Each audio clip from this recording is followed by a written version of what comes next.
What is up, guys? Ali here for yet another video. Today's Today in Retro video is a special one because I am collabing with Tony from Hard4Games. You guys probably know him, but if you don't, we'll shoot over to his little intro in a second. But today, we are going to be talking about one of the rarest N64s released, which is the ANA N64. We'll be talking about the N64 itself and also the collaboration that ANA had with Pokemon back in the late 90s, early 2000s. So, before we get into it, let me throw it over to Tony. Hey everybody, it's Tony here from Hard4Games. Thank you so much, Ali, for having me on your channel. I'm excited to show off this rare console variant right here. It was lent to me by a good friend of our channel. His name is Andrew, and it has a very interesting history that we are both very excited to dive into today. Thank you, Tony, for that intro. If you guys aren't already subscribed to him, please go do that. I don't know what you're doing with your life, but without further ado, let's get into the video. Now, to win this special ANA N64, ANA ran a contest in 1999. It was titled, let me check my notes here, ANA 20th Century Legendary Campaign with ANA Pokemon Jet Part 2. Now, I personally feel that the only way to make this title more epically Japanese would be to add Rondo of Blood at the end of it. So, give me a second here. My made-up name for the contest would be ANA 20th Century Legendary Campaign with ANA Pokemon Jet Part 2 Rondo of Blood. Now the contest, like I said, was held in 1999, and the winner would receive a bundle with this N64, boxed in the normal Japanese retail box, Pokemon Stadium, and Hey You Pikachu. It is also believed that the package would be mailed to the winner, not given out in person. Which makes sense, considering travelers would probably not want to lug around additional luggage. Let's say you're going to a business meeting, or you're attending a funeral, or something overseas, right? You don't want to have a big old box of N64 stuff.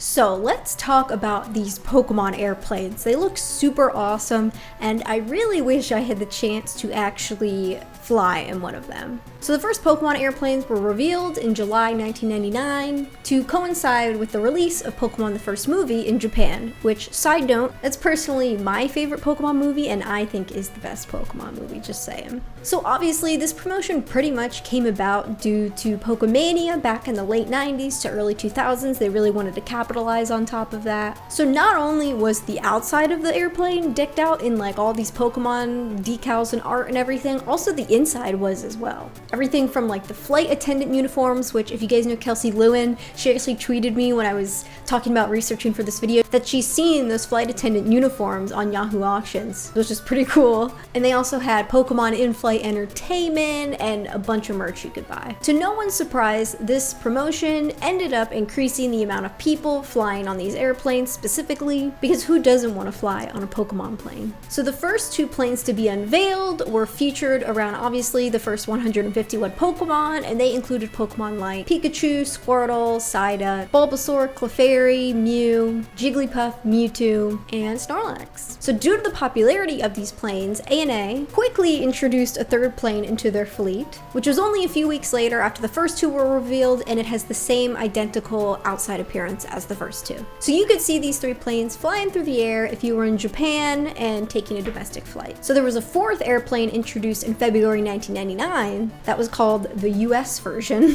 And it was put into service on ANA's North American network. So then, in March of 1999, it was announced that there would now be a fifth Pokemon airplane, and basically kids between the ages of 6 and 12 could enter a contest to submit their entries for what the plane was going to look like. The announcement of these winners coincided with the release of Pokemon the Movie 2000, which was released in Japan in the summer of 1999. So this design features Pikachu, Jigglypuff, Togepi, Elekid, Leddyba, and Meowth, among other Pokemon.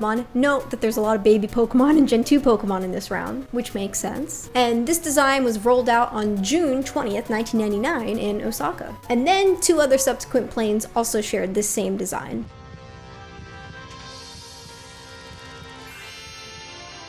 説のポケモンと夢いっぱいの大空へ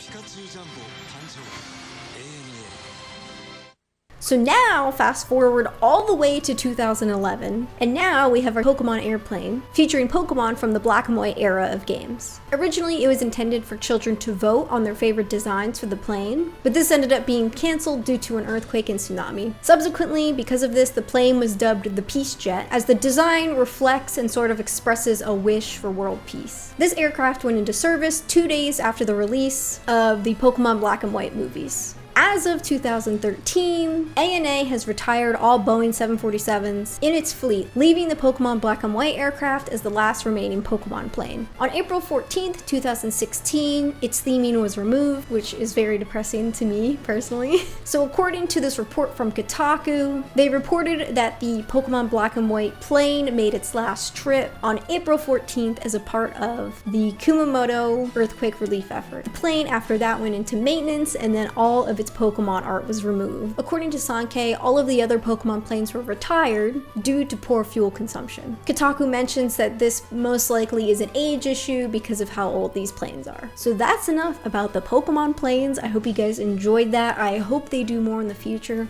I guess we'll find out, but we will go back to Tony now to learn more about this special N64 that we got. So back to you. Now, as you probably figured out by now, the only thing that's particularly special about this, aside from the history of it, is the plate that covers the jumper pack, or if you choose to replace it, the RAM expansion pack. And that's literally it. But despite this, it remains an extremely expensive console variant.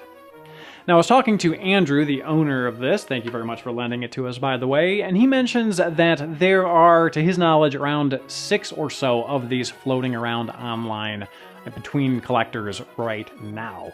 So there's no real, like, set price, like, not enough of them have sold to be able to, like, guesstimate, like, an exact number regarding how much it's worth, but he estimates anywhere between $1,000 and $2,000 for the console alone. But, as you can probably imagine, what's even more rare than the console alone would be the shipping box.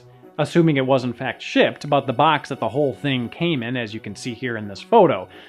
How often do you keep the boxes given to you by Amazon? Probably open them up, toss them, keep the item inside, right? Probably the same situation with the ANA N64, as people received them in the mail, opened them up, were like, cool, and tossed the box, which is why they are so incredibly rare. So that's it for today's video. Thank you again to Tony for reaching out to do this collab. It was super awesome. I had a blast researching for this video. And thank you again to Andrew for sending this N64 for us to cover. Also, big shout outs go out to consolevariations.com for the information and the images provided in the episode. They're really a great source of information on any limited edition console you could think of, so I definitely recommend checking them out. So thank you very much, Allie, for having me on your channel. I really appreciate it, and it's always a good time when we collab on these strange little collectibles that always seem to kind of float our way. Either way, if you're unfamiliar with who I am, again, I run the Hard4Games channel on YouTube. Just have to search Hard4Games, numeral 4, and you will find us. We do a lot of lost media preservation, be it video game content, VHS, Laserdisc, that kind of stuff.